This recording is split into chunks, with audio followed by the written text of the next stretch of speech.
hoy quiero hablar de un tema muy importante y es nuestros hogares. Susan explicó cómo va a ser la dinámica, pero hoy quiero que entendamos la importancia de nuestros hogares que sean para el Señor. Y eso comienza en casa. Ustedes han visto que siempre que presentamos un niño al Señor, hacemos ver la responsabilidad de los padres. Hacemos ver la responsabilidad que son ellos los que están asumiendo ese compromiso delante de Dios. No es el bebé, no es él, son los padres. Porque somos los llamados a educar a nuestros hijos. Mire, el mensaje que vamos a tener hoy, yo hubiera querido haberlo recibido antes. A pesar de estar en iglesias cristianas, realmente no se nos enseña el cuidado de la familia. Mire, hoy la familia es atacada de distintas maneras. Sin duda, uno de ellos y el principal siempre es el pecado. El pecado es siempre el principal enemigo que ataca a las familias, ya sea con vicios en las cabezas de hogar, ya sea con infidelidad también, ya sea de distintas maneras la pornografía, y como bien mencionaba Susan, y en otro momento vamos a hablar, porque Dios me sacó de eso, pero uno daña a su familia. También hay otro problema en las familias y que pasa a veces desapercibido. Por ejemplo, el que su primer lugar sea el trabajo o su desarrollo profesional. Y eso pasa disfrazado, como que no, es mi desarrollo profesional, es mi carrera. A veces nos equivocamos nosotros y que creemos que con darle todo lo material que nuestros hijos necesitan es suficiente. No, eso es mentira. Su familia lo necesita a usted primero más que su dinero. Lo necesita a usted como padre de familia cuidando de sus hijos o como madre de familia cuidando de ellos y siendo ejemplo para ellos. Mire, gracias a Dios yo nunca tomé el vicio de la bebida, ¿verdad? Creo que mi papá, así, ¿han visto las vacunas? Las vacunas creo que las preparan, y aquí Carlos me puede corregir, con una pequeña dosis del virus para que usted quede inmune a la vacuna. Es así, más o menos. Ajá. Entonces, mi papá me vacunó con el alcohol. Cuando era niño, él tomaba, ¿verdad? Entonces, me dio a probar cerveza, y qué cosa más espantosa. Dije, no, nunca vuelvo a probar esa cosa. Y quedé curado. No digo que le dé a sus hijos cerveza, a mi hijo le voy a dar un pepe de cerveza para que quede curado. No. Entonces, hay vicios, hay situaciones, hay cosas disfrazadas como buenas, pero que al final la ausencia de los padres causa daños en nuestros hijos. La verdad que les afecta muchísimo. La falta de comunicación es otra. Y así hay distintas situaciones. Y el centro, para que una sociedad o un país esté bien, está en la familia. Lastimosamente, las familias cada día están más débiles. La comunicación entre padres e hijos está más débil. El mundo que vivimos nos absorbe más. Hoy nuestros hijos, como hablábamos hace varias semanas atrás, están en sus cuartos y están ahí y a saber con quién están platicando, a saber quién está invadiendo su privacidad, invadiendo su espacio, y como que no podemos poner control en ello. Entonces, por eso es que quiero hablar de ese tema hoy, de nuestros hogares para el Señor. Si hay una preocupación para nosotros como ministerio es las familias. Las familias. Mire, en este ministerio hay dos temas que siempre vamos a estar tratando. Uno, Cristo viene pronto. Y el otro es la familia. Son dos temas y dos aspectos cruciales para el bien de la familia, el bien de la sociedad y demás. Quiero que veamos una historia. Y en Malaquías 4 dice así el Señor en el versículo 5, he aquí yo os envío al profeta Elías, antes que venga el día de Jehová grande y terrible. Él hará volver el corazón de los padres hacia los hijos y el corazón de los hijos hacia los padres. No sea que yo venga y hiera la tierra con maldición. Este pasaje es de las últimas profecías del Antiguo Testamento. Es de lo último que se profetizó antes de que empezara el Nuevo Testamento. Entonces, aquí habla de que Dios enviaría al profeta Elías y lo enviaría para hacer volver el corazón de los padres hacia los hijos. Y quiero que note a quién menciona primero. También dice de los hijos a los padres, pero primero menciona de los padres hacia los hijos. Aquí hay un llamado y una responsabilidad para los padres. Yo hubiera querido ser un mejor padre. Hubiera querido que en la iglesia nos instruyeran hacia eso. Pero a veces la iglesia misma contribuye a que la familia no esté unida. Cuando sobrepone cargas pesadas y busque gente y jale gente y venda cosas y todo ese tipo de cosas y distancia las familias, los padres de los hijos de los padres. Yo ahora entiendo a mi papá. Cuando yo comencé en el evangelio, pues era alguien muy activo. Ahí donde Susan me perseguía. No la vuelvo a dejar predicar de aquí a 3 años. Entonces, era muy activo, pero descuidé a mis padres. O sea, no tenía hijos, pero descuidé la relación con mis padres. Entonces, y tenía mucha gente que buscaba de las iglesias, de todo lado. Habían problemas matrimoniales, iba yo a tratar de resolver problemas matrimoniales. Imagínense un joven de 19 años aconsejando a una pareja matrimonial. Una cuestión así rara, ¿va? Pero nos distanciábamos. En lugar de ser más unidos, más comunicativos, nos distanciábamos. Y cuando fui padre, otra vez lo mismo. Cuidando gente, jalando gente, vendiendo camisetas, vendiendo boletos, vendiendo un montón de cosas. Y descuidé a mis hijos. Claro, gracias a Dios, han crecido ellos también en la iglesia y ahí han estado, pero pude haber sido un mejor padre. Y no se equivoque, el primer ministerio con el cual usted va a tener éxito en su vida, y eso es todo el éxito que usted necesita, es su familia. Noé, 120 años construyendo un arca, ¿para qué? Para que fuera salva toda su familia. Salvó a un montón de animales, pero en primer lugar salvó a su familia. Y a él se nos pone como un ejemplo de fe. Mire, la forma en que usted actúe, así va a actuar su familia. Le voy a poner otro ejemplo, también como el de Noé, Lot. Lot, cuando decidió, Abraham le dijo, decide tú a qué tierra quieres irte, porque había un pleito entre Abraham y Lot, los pastores se peleaban, porque los pastores de Lot querían ciertas tierras para el ganado y los pastores de Abraham otra. Entonces Abraham le dijo a Lot, Lot, decide tú a cuál te quieres ir. Y Lot dice que vio la llanura y dijo, wow, ahí está bonito, ahí está precioso, está verde, ahí hay pasto, ahí está lo mejor, ahí es donde me quiero ir. Y a Abraham le dejó el desierto. Pero ¿saben qué? Lot se dejó guiar por la vista. Porque en las llanuras, adivine quién estaba ahí. Sodoma y Gomorra.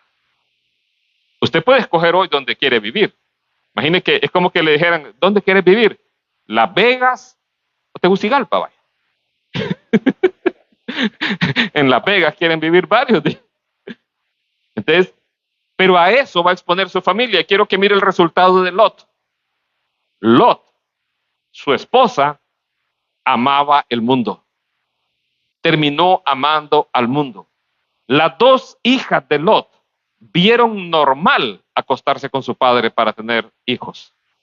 Vieron normal eso. Eso es lo que esa sociedad había producido en ellos, por andarse guiando él por la vista y no buscando la dirección de Dios. Entonces, este pasaje nos lleva a una verdad. Dice que iba a haber un precursor del Señor, y este precursor del Señor históricamente fue Juan el Bautista. Fue el precursor del Señor Jesucristo. Él llamó a la nación al arrepentimiento. Llamó a que el pueblo se volviera a Dios y él preparó el camino para el Señor. Pero este pasaje también habla de una verdad escatológica, una verdad de los últimos tiempos. Va a venir el día del Señor, el día de la gran ira de Dios, y se va a derramar sobre el mundo entero. Ahora, no quiero hablar de ello, quiero hablar del profeta Elías. ¿Qué situación estamos viviendo nosotros ahora en este mundo? Creo que se trabó. Bien, entonces, tal vez me ayuden de ahí atrás. ¿Qué situación estamos viviendo nosotros ahora? Estamos viviendo una situación donde cada familia está así. Están ahí en la misma casa, pero cada quien en su mundo. Los aparatos que son para comunicación, como estos, están siendo problemas de comunicación en los hogares. Aún en la iglesia. Aún en la iglesia alguien puede estar acá y puede estar con esto. En la casa pueden estar acá y están en la misma mesa y no hayan de qué platicar y todo el mundo está chateando con alguien más fuera de la casa, en lugar de estar ahí unidos en la familia. Entonces, el profeta Elías, el espíritu del profeta Elías, ¿cuál era el espíritu del profeta Elías? Él vino a llamar a la nación al arrepentimiento. La nación le había dado la espalda a Dios. En aquel tiempo, ¿cuántos han escuchado de Thor? Thor, sí, Thor. ¿Han escuchado de Thor? Bien. ¿De qué dicen que es Dios Thor? Del trueno. Bueno, tiene sus antecedentes bíblicos. Y aquí voy con lo que José cree, que muchas de estas cosas son del diablo. La nación de Israel le había dado la espalda a Dios. Estoy hablando de la zona norte, no de Judá, Israel.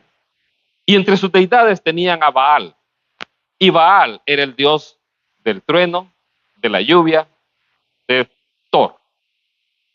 Baal, decía la nación de Israel, cada vez que empieza el verano, Baal muere.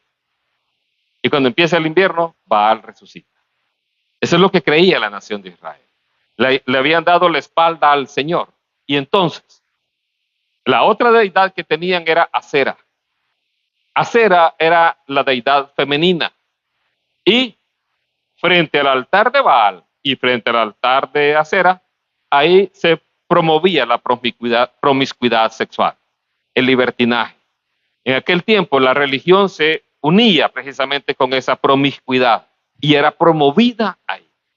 Yo quiero preguntarle, ¿qué tanto de eso existe hoy en el mundo? ¿Qué tanto se promueve esto en el mundo? Tal vez no como una religión, pero como un libertinaje común. Y aquí estoy hablándole ahora también a los jóvenes, jóvenes desde los 13, 14, 15 años, envueltos en relaciones sexuales, envueltos en distintos problemas. ¿Qué es lo que educa a nuestros hijos hoy?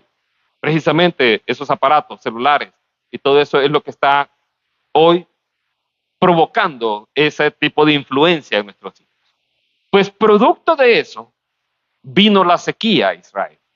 Producto de que le habían dado la espalda a Dios, vino la sequía. Si el Dios de la lluvia es Baal, Dios demostró que Él es Dios con una sequía.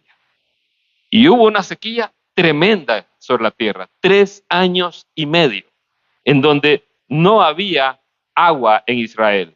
Dice así el pasaje en Primera de Reyes 16:32, e hizo altar a Baal. ¿Quién lo hizo? El rey Acab. Si usted busca al peor rey de todos los reyes, no ha sido un presidente de Honduras, era Acab. Era Acab. Él hizo altar a Baal en el templo de Baal que él edificó en Samaria. Preste atención en esto. Cuando usted ve al Señor Jesús y encuentra la discusión con la mujer samaritana, ustedes dicen que ese es este lugar donde se debe orar, ustedes dicen que es el otro lugar, está hablando de esto. Habían edificado un altar en Samaria, pero el lugar de adoración que Dios estableció fue Jerusalén. Y eso, más allá del lugar físico, nos enseña que la forma de adorar a Dios es la forma en que Él nos ha enseñado. Y hoy es el tiempo, porque Jesús lo dijo, viene un día donde ni en este lugar ni en aquel lugar van a adorar al Padre, sino que va a ser en todo lugar y va a ser en espíritu y en verdad. Entonces, aquí dice, hizo altar a Baal en el templo de Baal que él edificó en Samaria. Hizo también Acab una imagen de acera, haciendo así Acab más, y hizo más que todos, esto es lo peor, hizo más mal que todos los reyes de Israel que reinaron antes que él para provocar la ira de Jehová, Dios de Israel. Quiero que vea qué fue lo que provocó la ira de Dios. ¿Por qué es importante esto? Porque viene un tiempo en el mundo entero donde la ira de Dios va a ser derramada. ¿Y qué es lo que lo antecede? Una corrupción como esta. Corrupción en el mundo de todo tipo, corrupción sexual, corrupción religiosa, donde le damos la espalda a Dios, es lo que provoca la ira de Dios. Y esa descomposición que vivió el tiempo de Noé o la descomposición que vivió el tiempo de Lot es la misma descomposición que estamos viviendo ahora como mundo entero. No estoy hablando solamente de Honduras. Mire, ahorita la situación en Honduras es crítica. Cuiden mucho a sus hijos. No los dejen en las calles. Los secuestros no sé por qué han aumentado, se han disparado. Es exagerado. Cuiden mucho a sus hijos. Entonces, porque están pasando cosas terribles. Entonces, acá volviendo al tema. Producto de esto y de que ustedes creen en un tal Baal, pues va a haber sequía. Y a ver si Baal les hace llover. Y Dios le dijo al rey Acab, por medio de Elías, no va a llover acá sobre esta tierra si no es por mi palabra. Entonces, hoy se está anunciando un tiempo de sequía sobre el mundo. Le llaman el super niño. Y no tarda en empezar ese super niño. Y no es un superhéroe, es un niño malito. Este niño, pues, se supone que va a traer sequía a partir de junio, como por, dicen, año y medio. No sé qué tanto serán así los pronósticos. Entonces, sigamos leyendo. Entonces, Elías dijo, no va a llover sino por mi palabra. Y después de ese tiempo, pasados muchos días, vino palabra de Jehová a Elías, después de 3 años y medio. Recuerde, 3 años y medio de sequía. ¿Cuántas veces llega el agua a su casa? Imagínense que no llegue por 3 años y medio. Ahí sí parecerían leones, pero no por el Olimpia, sino por el olor. Pasados muchos días vino palabra de Jehová a Elías en el 3er año diciendo, ve, muéstrate acá y yo haré llover sobre la faz de la tierra. Fue pues Elías a mostrarse acá y el hambre era grave en Samaria. Aquí estamos viendo esa sequía como la situación espiritual que se puede estar viviendo. Una vida sin Dios es una vida seca. Una vida sin Dios es una vida vacía. Y esa sequía que está mostrando acá, dice Dios, yo voy a hacer llover. Nadie más. Yo voy a hacer llover. Y es que solamente Dios puede hacerlo. Y aquí que estamos viendo la relación con nuestras familias. ¿Por qué había pasado todo esto en Israel? Porque se habían olvidado de Dios. Es esa la labor nosotros como padres, de guiar a nuestros hijos hacia Dios. Si nosotros como padres les damos un buen ejemplo, mostrándole que Dios es primero, que en cada decisión vamos a orar, hijos míos, para que Dios nos guíe. Vamos a tomar esta decisión, vamos a buscar el rostro de Dios. Está alguien enfermo, oremos por él. Yo creo que todas estas cosas son las que tenemos que hacer nosotros como padres. Y ojo, cuando predico esto me estoy predicando también a mí mismo, porque debo ser el primer ejemplo en todo. Acá dice que Dios iba a hacer llover. Y esa es una promesa de Dios para cada uno de nosotros. ¿Sabe? Cuando Elías se acercó a Acab, Acab le reclamó y le dijo, ¿eres tú el que está aquí molestando a Israel con tus juicios? ¿Eres tú el culpable de todo nuestro mal? Y eso ocurre con el ser humano. El ser humano busca culpar a otros de sus problemas cuando no se da cuenta que la sequía era producto de Acab. Culpamos a otro por lo malo que nos está pasando. Y mire, esa sequía sin duda uno la ve mal. Pero en el libro de Oseas hay una frase ahí que me encanta. Cuando Dios dice, voy a llevar a Israel al desierto para que ahí escuche mi voz. Dios permite los problemas y nos lleva a desiertos para que aprendamos a escuchar su voz. A veces pasamos situaciones duras para acercarnos a Él, para que nuestro corazón se ablande y pueda ser un corazón que quiera recibir esa lluvia, quiera recibir eso de parte de Dios. Entonces, Elías fue, Acab le reclamó, Elías le dijo, no, el culpable de todo esto eres tú. La cabeza de la nación era el culpable de todo lo que estaba pasando. Entonces, Elías le dice a Acab, reúneme a todos los profetas de Baal y vamos a hacer algo. Vamos a ver quién es Dios en Israel. Traigan ustedes y hagan un altar con un sacrificio y yo voy a hacer el mío. Y aquel que haga llover fuego del cielo, ese es el verdadero Dios. Si Baal era el Dios del trueno, imagínense, era facilito para él meterle fuego a ese sacrificio. O sea, si Thor es el Dios del trueno con el martillo ahí, no es una historia nueva de Thor. Bien, entonces viene Elías y está frente a todo el mundo. Y les dice, y acercándose Elías a todo el pueblo dijo, ¿hasta cuándo claudicaréis vosotros entre dos pensamientos? Si Jehová es Dios, seguidle, si Baal, id en pos de él. Y el pueblo no respondió palabra. Vea, qué terrible eso, que ni siquiera sabían quién era el verdadero Dios. Se quedaron callados.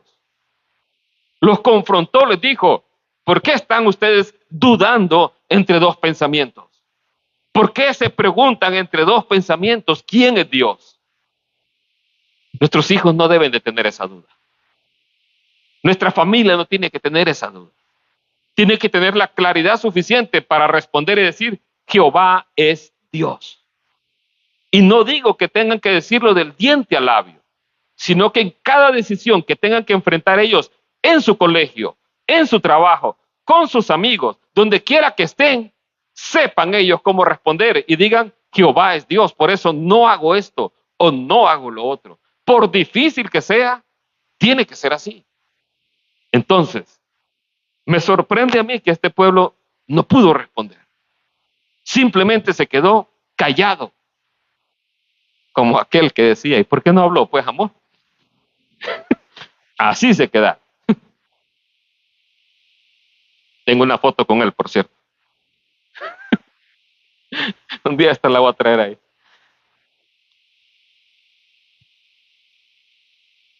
Entonces, los profetas de Baal armaron el sacrificio, empezaron a orar a su Dios, empezaron a cortarse las venas, tampoco es nuevo eso, hermanos. Empezaron a sajasear, dicen así, para hacer que Baal respondiera. Gritaron, estuvieron ahí toda la tarde y Elías se burlaba ya, se estaba limando las uñas. Grítenle más fuerte, tal vez está dormido o tal vez está ocupado en otras cosas. Está viendo algún partido de fútbol. Entonces, como no pasó nada, ahora va Elías. Y aquí presta atención en esto. Entonces dijo Elías a todo el pueblo, acercaos a mí. Y todo el pueblo se le acercó y él arregló el altar de Jehová que estaba arruinado. ¿Cómo estaba el altar de Jehová? Arruinado. Eso es lo que a veces sucede. ¿Por qué empieza la corrupción en una nación? Porque empezó en una familia o porque empezó en cada familia. ¿Y por qué en cada familia? Porque el altar de Dios está arruinado. ¿Por qué nuestros hijos no conocen del Señor? Porque el altar de la casa está arruinado. Porque alguna otra cosa ha quitado el centro que debe ser Cristo en el hogar y lo ocupa algo más. Llámele como le quiera llamar. Llámele trabajo, llámele estudio, llámele fútbol, llámele como sea. Televisión, Netflix, HBO. Llámele como quiera. Algo está ocupando el lugar cristocéntrico que tiene que tener ese hogar. Y porque no está ahí, llega a este punto. El altar estaba arruinado. ¿Sabe? Lo que empezó a hacer Elías fue a armar el altar. ¿Cuántas personas le ayudaron a Elías? Ninguna. Él estaba solo. ¿Qué elementos usó Elías para armar el altar? ¿Sabe qué usó? 12 piedras. ¿Por qué 12 piedras? Porque cada piedra representaba una de las familias de Israel. En ese altar estaba él solo. Y tal vez algunos se encuentren así hoy. Están solos. Nadie más de su familia asiste a la iglesia. Sé lo que es eso. Sé lo que es cuando solo uno viene y cuando todos lo atacan a uno en la familia para que deje de asistir. Sé lo que es eso. Porque cuando era joven así me pasó. Y por eso, como decía Susan, si solo usted está, haga esto que hizo Elías. Ahí en ese altar, él recordaba a toda la familia de Israel. Él representaba ahí en ese momento a todos los israelitas.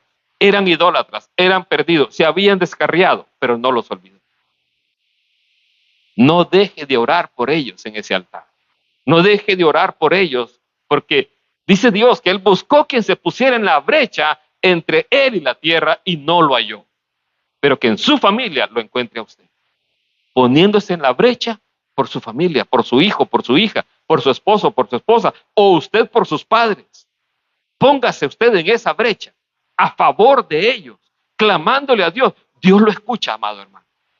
Entonces, aquí Elías, él arregló el altar que estaba arruinado. Él lo armó, porque nadie más le estaba ayudando. Y entonces oró Elías. Dice así: respóndeme, Jehová, respóndeme, para que conozca este pueblo que tú, oh Jehová, eres el Dios, y que tú vuelves a ti el corazón de ellos. Aquí usted puede ver el propósito que tenía Elías. El propósito era que el corazón de Israel, la nación entera, se volviera a Dios. Hay personas en su familia que no conocen de Dios, que esta sea su oración. Que su oración sea: Señor, manifiéstate a sus vidas. Bien, ven y haz un milagro en sus vidas para que ellos te conozcan a ti como el único Dios verdadero. Mire, estoy seguro que por mí clamaron antes. Además de mi esposa, yo sé que por mí clamaron antes.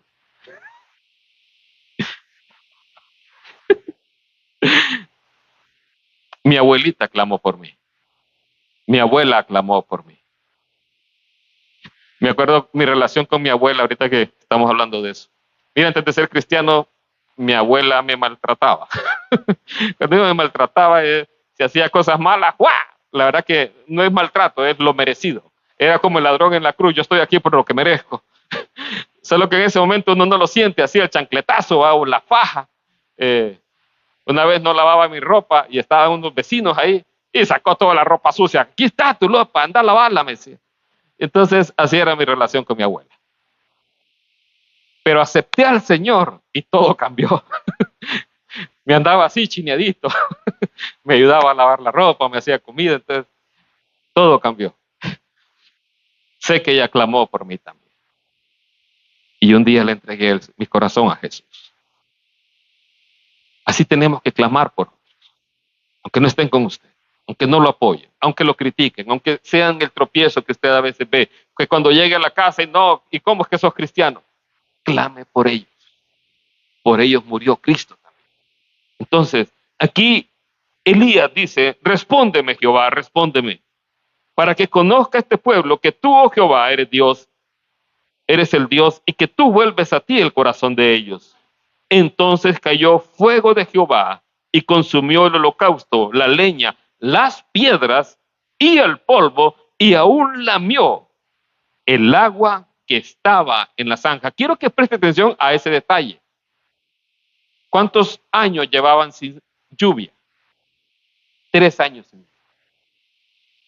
¿Qué tan importante era el agua? Pero sabe, Elías pidió, cuando él arma el altar, que le echen agua. ¿Cuántos se habrán hecho? ¿Para qué desperdician el agua? ¿Cuántos habrán hecho eso? Yo creo que estará más valiosa que el oro de repente el agua en ese momento. Y este Elías viene a desperdiciarla. ¿Sabe? Eso nos enseña algo muy importante. Darle a Dios lo más valioso. Poner ahí en ese altar del sacrificio lo más importante. Aquello que usted valora más, entrégueselo a Dios. Porque no hay nada más valioso en nuestra vida que debe ser nuestra relación con Dios. Entonces, y lo otro detalle acá, vea lo que consume un holocausto. No todo el mundo entiende las diferencias entre los sacrificios, pero un holocausto es un tipo de sacrificio especial donde el que sacrifica, sacrifica voluntariamente. Y lo otro, se sacrifica al 100%.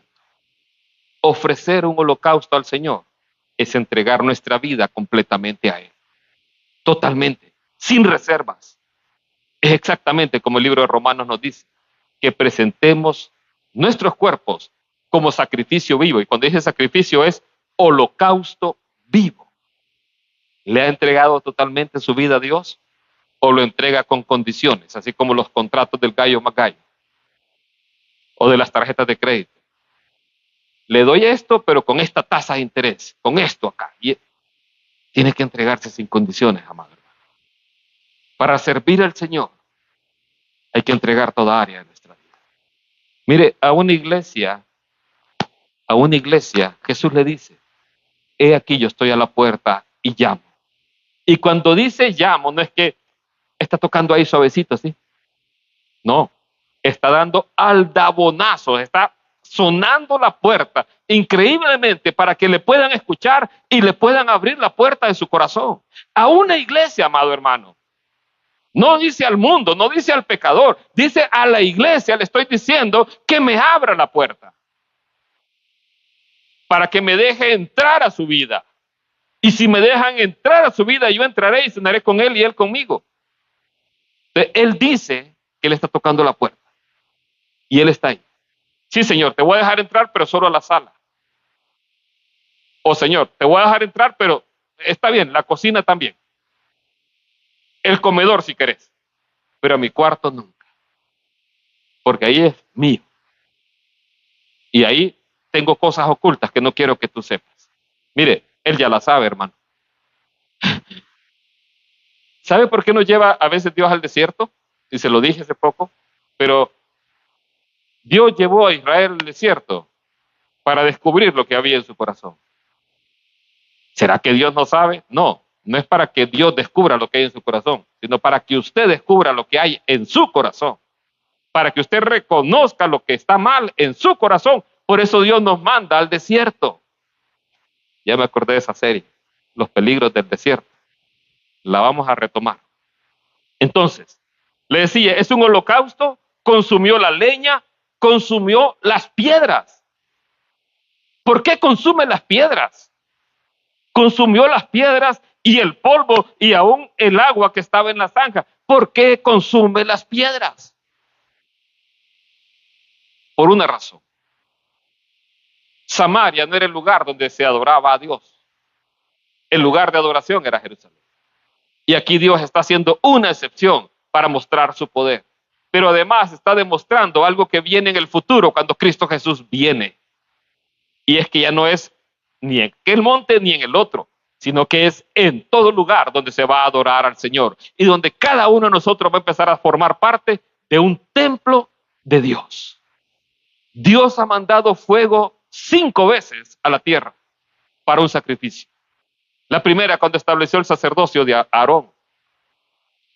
Otra más, en otro momento no lo sé, pero la otra fue cuando establecieron el primer templo.